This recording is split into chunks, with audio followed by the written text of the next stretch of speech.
Hello friends, welcome to exploring goals. आम सहित अछंती Amit Amit Snehashish Raut. Amit, welcome to exploring goals. तमर सिलेक्शन तो निश्चित रूपे बहुत स्टेजेस है कि बहुत परिश्रम परे finally high school teacher LTR PCM हिसाब रे तमर सिलेक्शन हो सारी, तुम स्कूल रे भी जॉइन कर सारी। कौन कहबो प्रिपरेशन केमती थिला और स्ट्रगल केमती थिला? ସାର୍ ନମସ୍କାର। ଯେତେବେଳେ ଏଚଆର ଆମର ବାହାରିଥିଲା ମୁଁ ସେତେବେଳେ ଫାଷ୍ଟ ଡରୁଥିଲି ଜିଏସ୍ ପେପର ପାଇଁ, ଯୋଉଟା କି ଆପଣଙ୍କର ୟୁଟ୍ୟୁବ ଚ୍ୟାନେଲ ମାଧ୍ୟମରେ ଯୋଉଟା ଆସୁଥିଲା ଏମସିକ୍ୟୁ ସିରିଜ ଗୁଡା, ତାକୁ ଦେଖି ମୁଁ ନିଜକୁ ପ୍ରିପେୟାର କଲି। ମୋର ଜିଏସ୍ ପେପର ଟା ଠିକ ଠାକ ହେଲା। କମ୍ପ୍ୟୁଟର ପାଇଁ ଆପଣ ଯୋଉ ବ୍ରହ୍ମାସ୍ତ୍ର ପିଡିଏଫ ଟା ପ୍ରୋଭାଇଡ କରୁଥିଲେ, ତା ସହିତ ଆମର ଯୋଉ କମ୍ପ୍ୟୁଟର ସିରିଜ ଟା ଅଛି ଏକ୍ସପ୍ଲୋରିଂ ଗୋଲ୍ ୟୁଟ୍ୟୁବ ଚ୍ୟାନେଲରେ, ତାକୁ ମଧ୍ୟ ମୁଁ ଫଲୋ କରିଛି। କରି ରିଜନିଂ ର କ୍ଲାସ କରିଛି। ତାପରେ ପିସିଏମ ପାଇଁ ମୁଁ ନିଜେ ପଢିବା ସହିତ ଆପଣଙ୍କର ସ୍ପେଶାଲ ସେଇ ଟାଇମରେ ଆସିଲା ଗୋଟେ 20 କ୍ୱେଶ୍ଚିନ୍ ର ସିରିଜ। ସେଇଟା ବହୁତ ଇମ୍ପୋର୍ଟାଣ୍ଟ ରୋଲ ପ୍ଲେ କଲା ମୋ ପାଇଁ, ଯାହା ଫଳରେ କି ମୁଁ ଆଜି ସକ୍ସେସ୍ ହବାର ଚାନ୍ସ ଟା ପାଇଛି। अच्छा अमित, तमर प्रिपरेशन माने केबे सरीला तमर बीएड आउ तापरे तमर प्रिपरेशन केबे ठू चलीथिला? एटा प्रथम अटेम्प्ट थिला ना आगरु भी परीक्षा देइथिलो?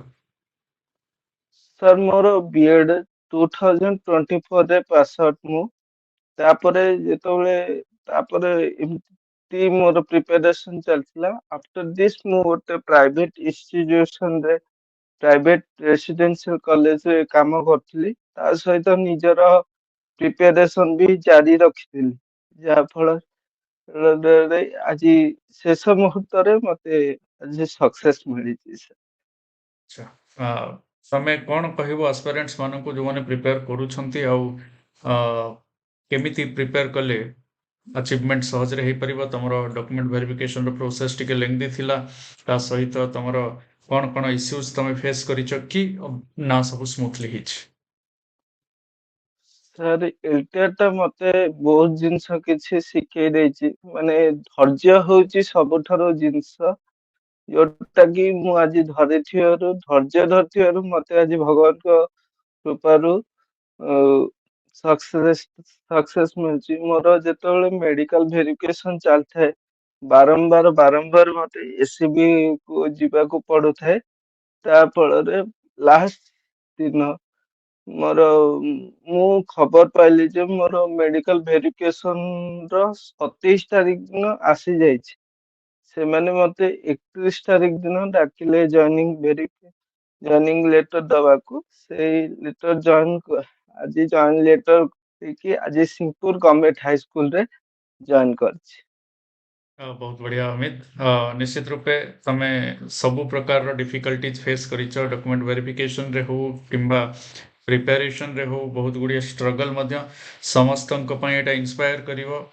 କେବଳ ଜେନେରାଲ କାଟାଗୋରୀ ନୁହଁ କି କେବଳ ଆସ୍ପାରେଣ୍ଟସ୍ ନୁହଁ, ନର୍ମାଲ ଆସ୍ପାରେଣ୍ଟସ୍ ନୁହଁ, ଯୋଉମାନେ ସ୍ପେଶିଆଲ କାଟାଗୋରୀର ମଧ୍ୟ ତାଙ୍କ ପାଇଁ ମଧ୍ୟ ତମେ ନିଶ୍ଚିତ ରୂପେ ଆଗକୁ ପ୍ରେରଣାର ଉତ୍ସ ଭଳି କାମ କରିବ। ମୁଁ ଭାବୁଛି ଏଇ ଜିନିଷ ସମସ୍ତଙ୍କୁ ଇନ୍ସ୍ପାୟାର କରିବ। ଏବଂ ଆଉ କିଛି ସ୍ପେଶିଆଲ ଡିଫିକଲ୍ଟିଜ ତମେ ଫେସ୍ କରିଛ କି? ତମର ଯେହେତୁ ତମର ରିଜର୍ଭେସନ କାଟାଗୋରୀ ଯୋଉଟା ଥିଲା, ସେଥିରେ ତମର ସିଲେକ୍ସନ ଯେତେବେଳେ ହଉଛି ବା ତମର ସ୍ପେଶିଆଲି ଗୋଟେ ମେଡିକାଲ ଟେଷ୍ଟ ହଉଛି, ବା ସେ ସମୟରେ ଯୋଉ ଡିଫିକଲ୍ଟିଜ ଗୁଡାକ ପିଲାମାନେ ଫେସ୍ କରନ୍ତି, ବହୁତ ପିଲା ସେମିତି ଅଛନ୍ତି ଯୋଉମାନେ ଡିଫରେଣ୍ଟ କାଟାଗୋରୀରେ ସିଲେକ୍ଟ ହୁଅନ୍ତି, କିନ୍ତୁ ତାଙ୍କର ଡକୁମେଣ୍ଟ ଭେରିଫିକେସନ ହଉ କିମ୍ବା ନର୍ମାଲି ସେମାନେ ଅଲଗା ପିଲାଙ୍କଠୁ ଟିକେ ଡିଫରେଣ୍ଟଲି ଟ୍ରିଟ୍ କରାଯାଆନ୍ତି କି? ଆଉ ଯୋଉ ମେଡିକାଲ ଭେରିଫିକେସନ ବା ଯୋଉ ଡକୁମେଣ୍ଟ ଭେରିଫିକେସନ ହୁଏ, ସେତେବେଳେ କଣ ସବୁ ଇସ୍ୟୁଜ ନର୍ମାଲି ରହେ ଯୋଉମାନେ ପିଲାମାନଙ୍କ ପାଇଁ ଜାଣିବା ନିହାତି ଦରକାର, ସେମାନେ ଆଗକୁ ଫେସ୍ କରିପାରନ୍ତି? ଯଦି ଆପଣ ମାନେ କେହି ପିଡବ୍ଲ୍ୟୁଡି ଭେରିଫିକେସନ କୁ ଯାଉଛନ୍ତି, ତ ଆପଣ ମାନଙ୍କ ପାଖରେ ପୂର୍ବରୁ ଯୋଉ ଆପଣ ମାନଙ୍କର ଟ୍ରିଟମେଣ୍ଟ ଫାଇଲ ଗୁଡା ସେଗୁଡାକୁ ସାଙ୍ଗରେ ନେଇଥିବେ। ମୋର ଯେହେତୁ ମୁଁ ବହୁତ ସେଇଥିଲାଗି ମୁଁ ଆଜି ହଇରାଣ ହେଲି। ମୁଁ ଯୋଉଟା ଟ୍ରିଟମେଣ୍ଟ ହୋଇଥିଲି ସେଟା ମୋର ଛୋଟ ବେଳର। ଆଉ ଛୋଟ ବେଳରୁ ଯେହେତୁ ସେଟା ଆମର ବନ୍ୟା ଅଞ୍ଚଳ ଏରିଆ ଆମ ଘରଟି, ତ ସେଟା ବନ୍ୟାରେ ହଜି ଯାଇଥିଲା।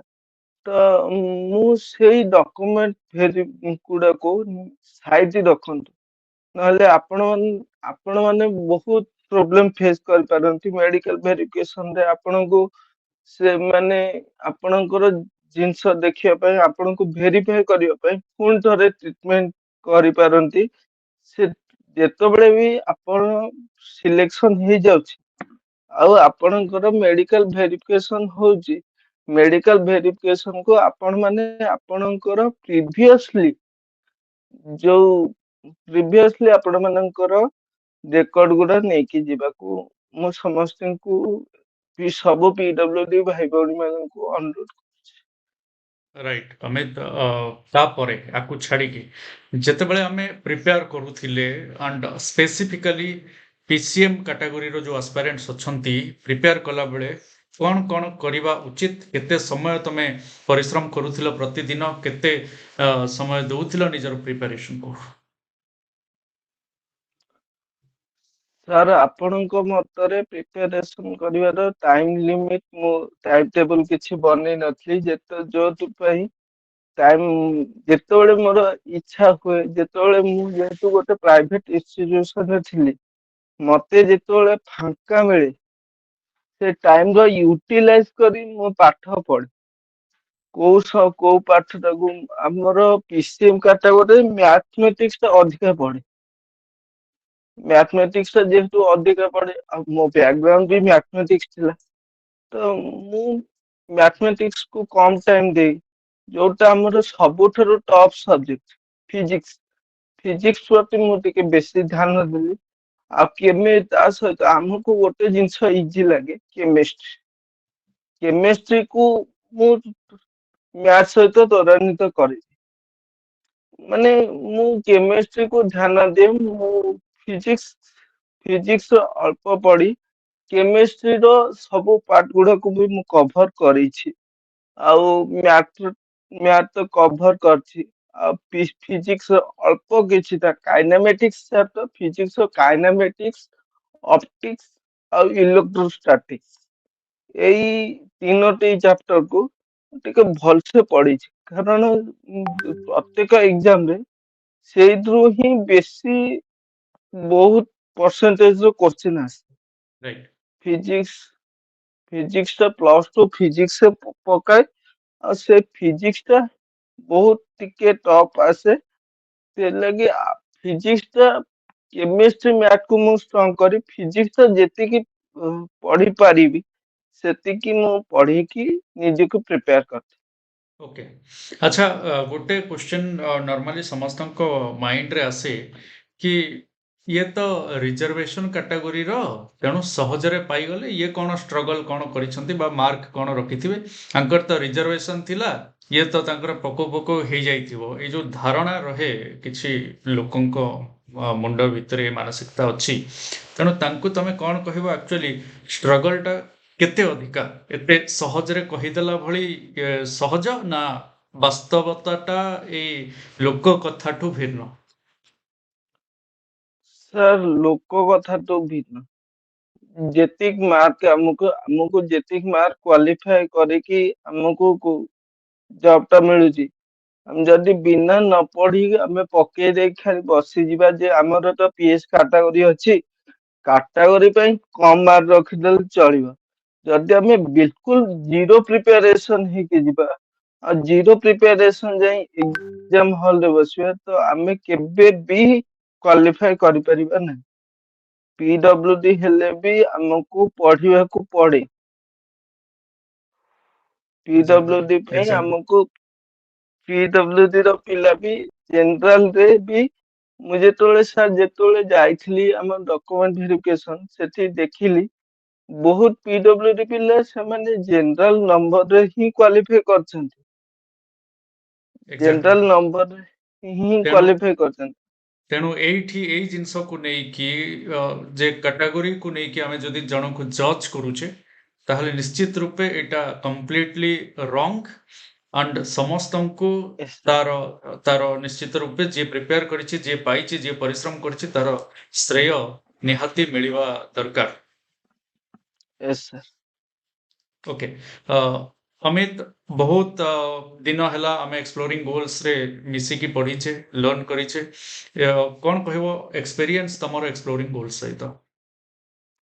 एक्सप्लोरिंग गोल्स सहित ମୁଁ ବହୁତ ଦିନ ହେଲାଣି ଏଠି ଓଏଷ୍ଟେଟ୍ ଟୁ ଆରମ୍ଭ କରି ଓଟିଇଟି ପର୍ଯ୍ୟନ୍ତ ସବୁଠି ମୁଁ ଏକ୍ସପ୍ଲୋରିଂ ଗୋଲ୍ ସହିତ ଜଡ଼ିତ ହେଇଅଛି। ସାର୍ ବହୁତ ଆପଣ ଆମକୁ ବହୁତ ଇନ୍ସପାୟାର ବି କରନ୍ତି। ଭୁଲ ହେଲେ ଆମକୁ ଗାଳି ଦିଅନ୍ତି।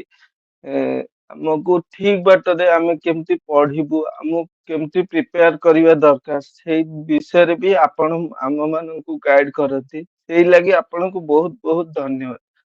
ଆପଣ ସବୁଠୁ ଆପଣ ବड़ा जिनस अमित ए नाटा बोधे समस्ते शुणिथिबे कहीं तमे रेगुलर क्लास जॉइन करूथिलो एंड मो मध्य तमे जतेबेले माने स्ट्रगल करूथिलो इवन आफ्टर योर सिलेक्शन जतेबेले स्ट्रगल करूथिलो डॉक्यूमेंट वेरिफिकेशन को नेकी सब बेले भी आमे कथा होउथिले एंड तापरे 31 तारीख दिन तमे अपॉइंटमेंट लेटर जतेबेले धरिकी मते फोटो छाडिलो सेते दिन मते बहुत अधिक खुशी लागितला मु भी सेटा ग्रुप रे शेयर करथिली ता सहित तमे नुआ वर्ष रे नुआ स्कूल और नुआ असाइनमेंट नुआ दायित्व नहीं कि स्कूल रे भी जॉइन करिछो मु एक्सपेक्ट करिवि तमर आगामी जीवन भलरे बितु एवं तमे निश्चित रूपे पिला मानकु गाइड करो एवं मु एटा भी देखुतिली तमे एबे भी क्लास जॉइन करूछो कोन टार्गेट अछि।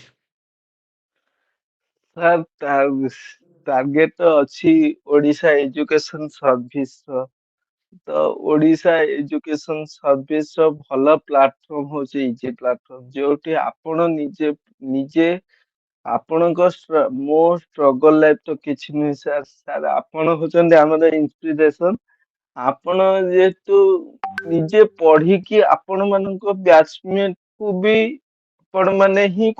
ଆପଣ ହିଁ କ୍ୱାଲିଫାଏ କରିଛନ୍ତି, ତାଙ୍କ ସହିତ ଆପଣ ବି କ୍ୱାଲିଫାଏ କରିଛନ୍ତି। ତେଣୁ ମୁଁ ଆପଣଙ୍କ ପାଖକୁ ସେଇ ଗାଇଡାନ୍ସ ନେଇକି ଗୋଟେ ଓଏଏସ୍ ଅଫିସର ହବାର ଆଶା ରଖିଛି।